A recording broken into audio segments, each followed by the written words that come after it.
Good evening and welcome to Sunset News on this Tuesday evening.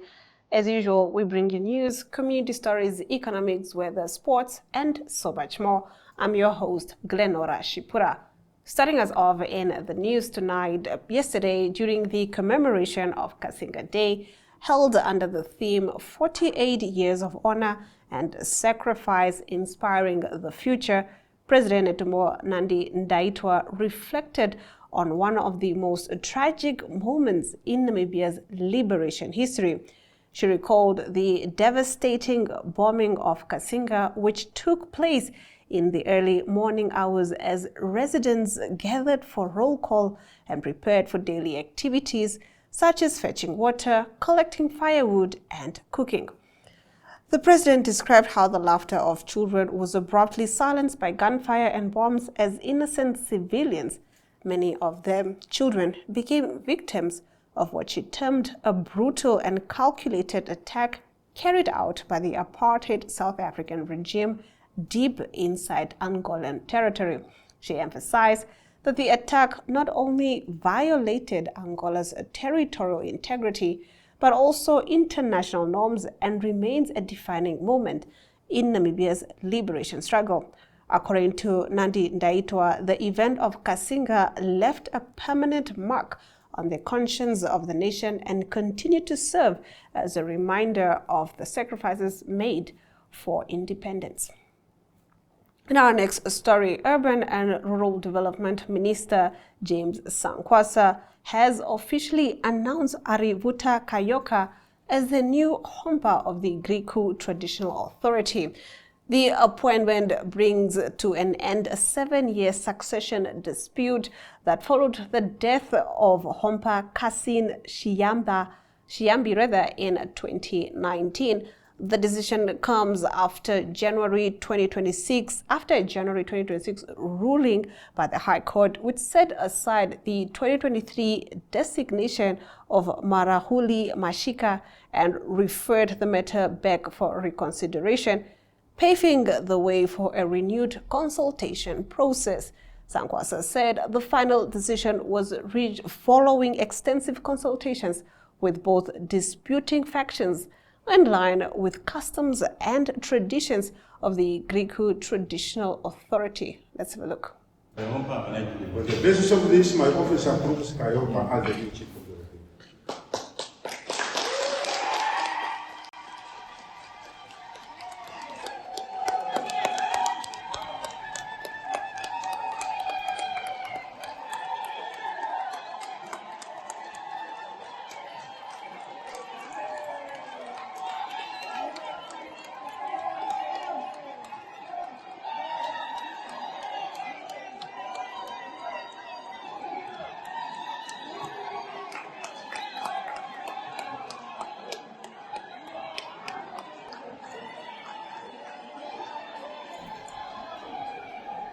In our next story, earlier today, the 2026 UNAM SRC Congress Executive Meeting officially got underway in Swakopmund, bringing together student leaders from across the country. The two-day led engagement running from the 5th to the 6th of May is being led by Iris Shimanda, the SRC Secretary General of UNAM's main campus. Representatives from all 12 UNAM campuses have gathered to raise, discuss, and address key issues affecting students, ensuring that concerns from across the institution are captured through structured dialogue.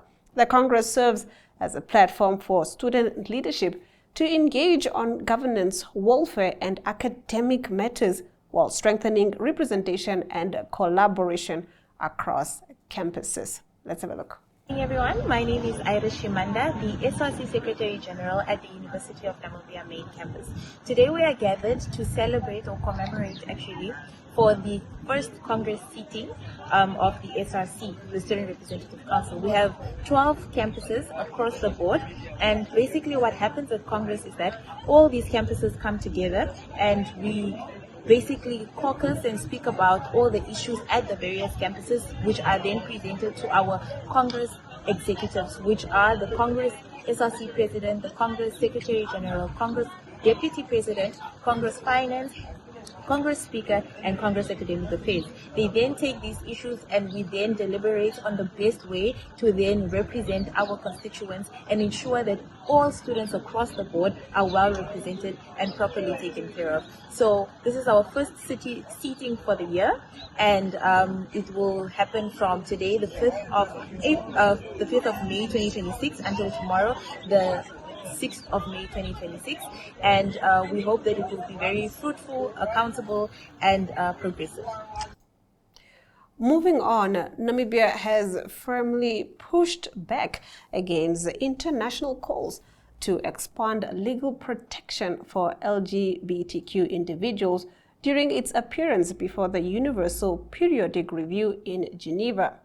Minister of Justice and Labor Relations Wise Emmanuel defended the country's stance, arguing that international human rights law does not mandate the recognition of same-sex marriage or LGBTQ rights in the manner suggested by some countries.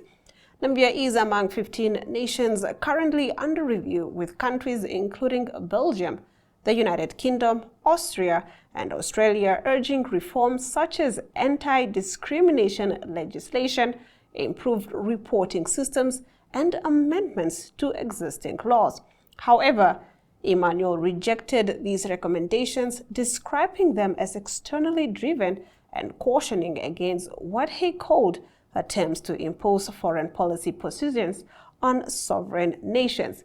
He stressed that Namibia's legal framework is rooted in its constitutional democracy, where lawmaking is guided by public consultation and reflects the will of its citizens.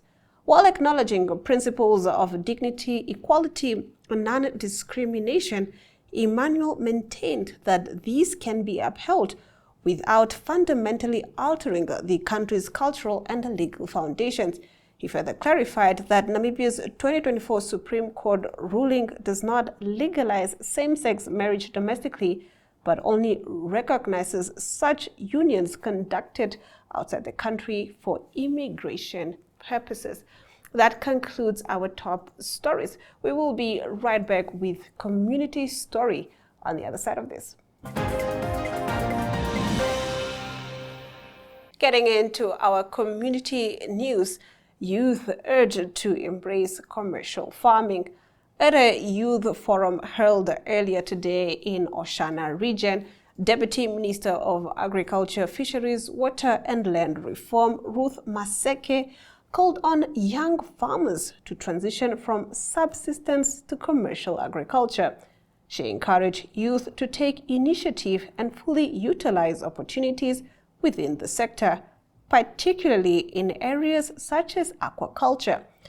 Maseke cautioned why more young farmers are not pursuing fish farming, despite its strong potential for growth and income generation. She also announced that approximately $577 million Namibian has been allocated to youth-focused initiatives in the Oshana region. Young people were urged to engage with local councillors to access funding and support available to them. The forum forms part of broader efforts to empower youth, promote innovation, and drive economic participation through agriculture. On the other side of the break, we take a look at our economic news, where government backs green hydrogen development.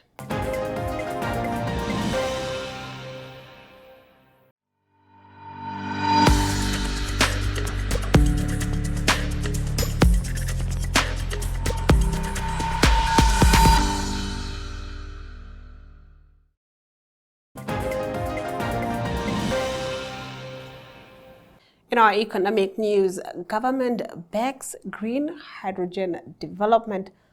The Namibian government has reaffirmed its full support for the development of the country's green hydrogen sector, positioning the Hyphen Hydrogen Energy Project as a flagship initiative.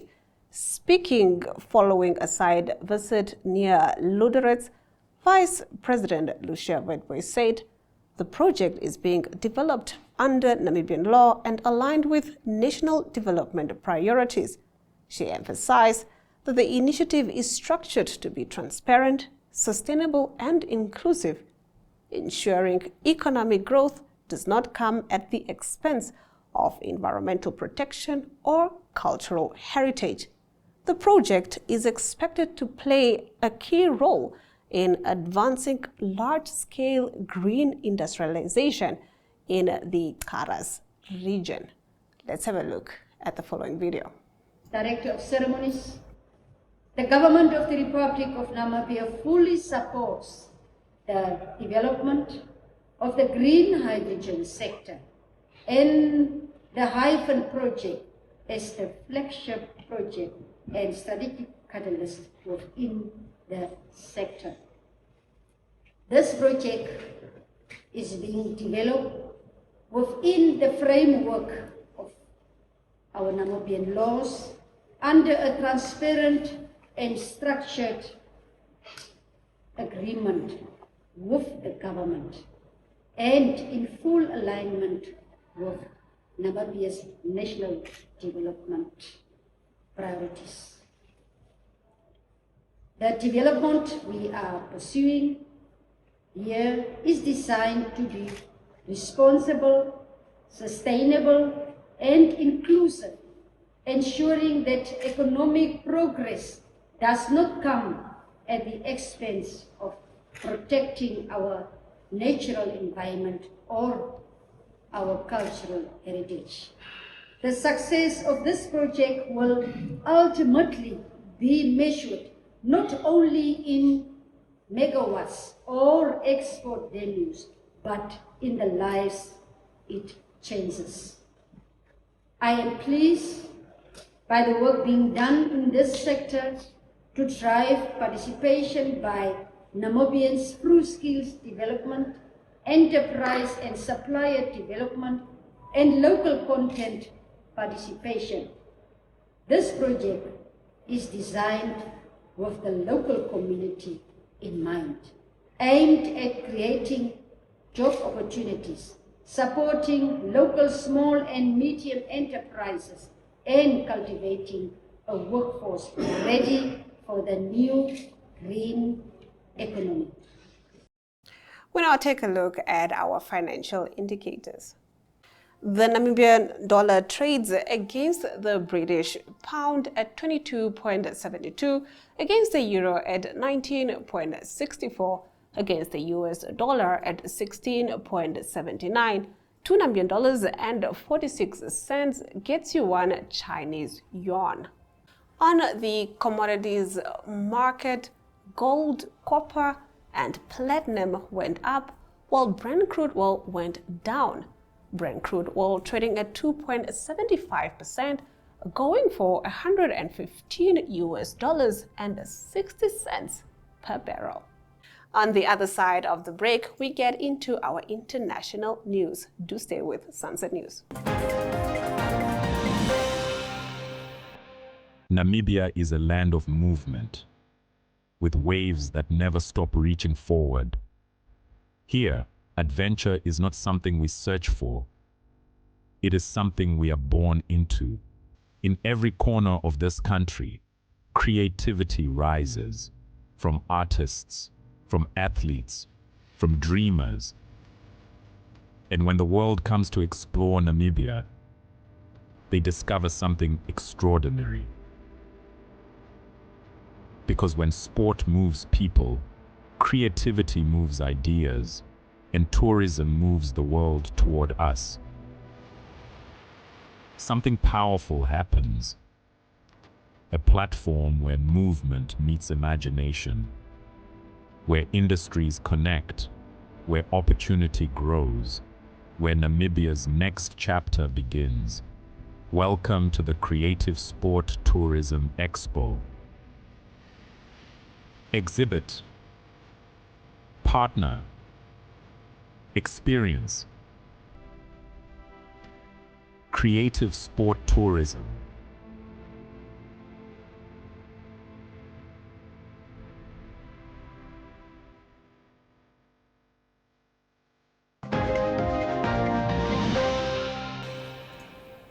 Getting into our international news, law firms in South Africa challenge black ownership targets amid discrimination claims.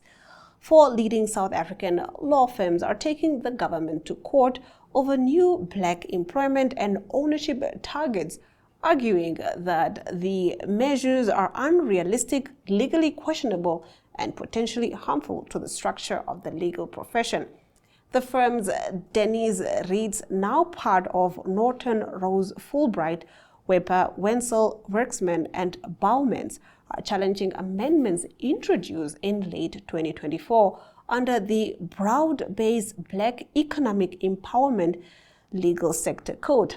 The revised framework sets ambitious transformation targets, including a requirement for large law firms to reach 50% black ownerships within 5 years, with at least 25% of that stake reserved for black women.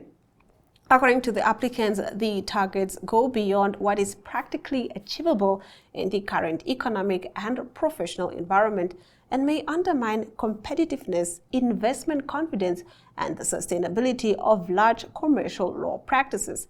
They are seeking to have the provision declared invalid by the Pretoria High Court, where the case is expected to be heard. The legal challenge has reignited broader national debate over affirmative action policies in South Africa, particularly in high-skilled professions. The dispute also comes amid heightened international attention on race-based transformation policies, with criticism previously voiced by figures such as US President Donald Trump and South African-born billionaire Elon Musk. At the same time, the legal sector is facing internal tensions.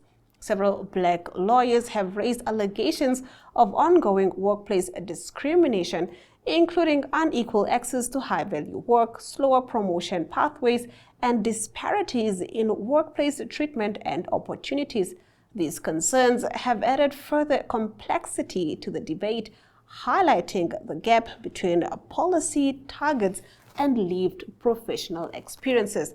The firms involved have rejected claims that they tolerate discrimination within their structures, stating that transformation is already taking place.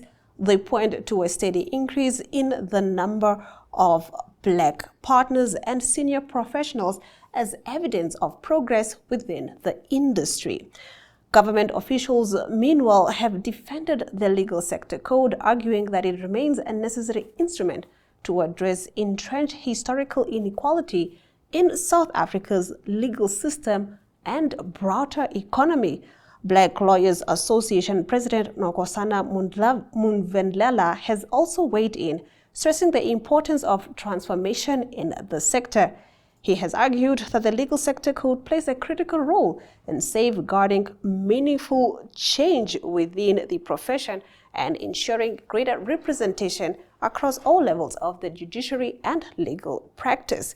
This video is from BD Live SA. Let's have a look. Code are impossible. You've been in the legal profession for many years. What is your view? Do you think the requirements that are expected of those law firms impossible for them to meet? Are you setting them up for failure, basically? No, we're not.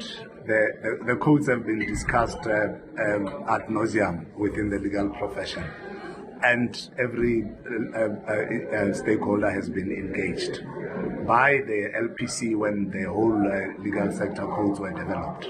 Everybody made their views. Not every view would have been accepted. BLA may have made certain submissions which are not currently accommodated in the codes.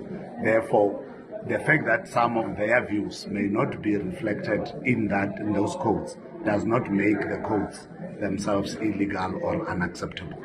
And every other policy probably has a lot of work that can be done in it post-implementation or during implementation. So we don't see this litigation as of necessity, and we believe that the legal profession can do better to transform itself for the benefit of the future lawyers and the current ones. Lastly, how important is the transformation agenda for the legal profession?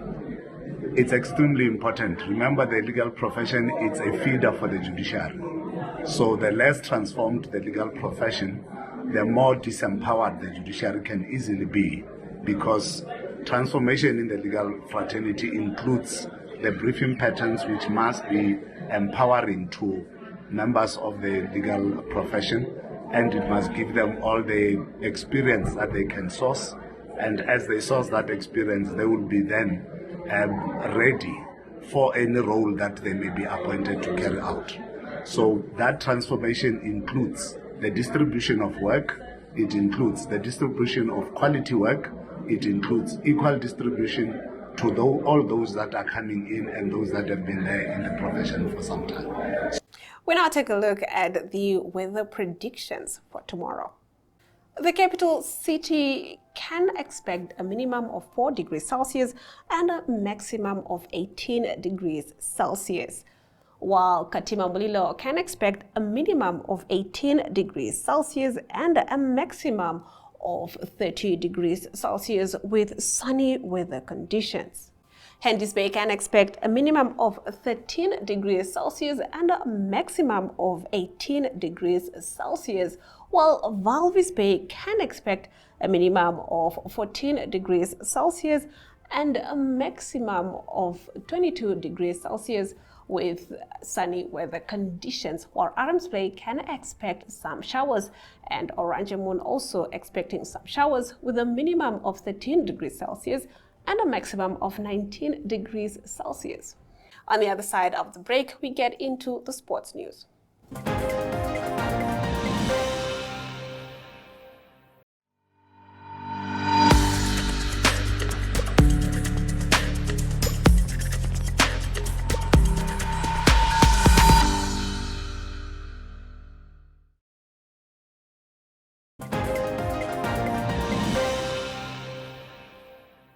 In our sports news, the Standard Bank Top 8 Cup has opened up dramatically after early exits of favorites Eshoke Chula Chula FC and African Stars FC, leaving the competition wide open for the remaining teams. African Stars were eliminated 4-2 on penalties by 11 Arrows after a goalless draw. Coach Agnes Elumu blamed poor pitch conditions, saying his team could not play their usual game. He added that they will regroup for the rest of the season. Ongos FC advanced to the semi-finals after a 1-0 win over King Kauluma Palace thanks to Simon Elago's decisive goal. Coach Ronnie Kanalelo praised his team's resilience and said they are aiming to go all the way. Palace coach Zakaria Kombonde remained optimistic despite the loss. UDAM FC also progressed after beating Blue Waters 5-4 on penalties following a 1-1 draw, while mighty Gunners knocked out Chula Chula with a 1-0 win. Standard Bank is sponsoring the tournament with $2.5 million Namibian, with $600,000 Namibian for winners, and individual performance awards also up for grabs. And with that, we've come to the end of the broadcast. Thank you for tuning in and catching up on the latest news with Sunset News. From me, Glenora Shipura, until next time.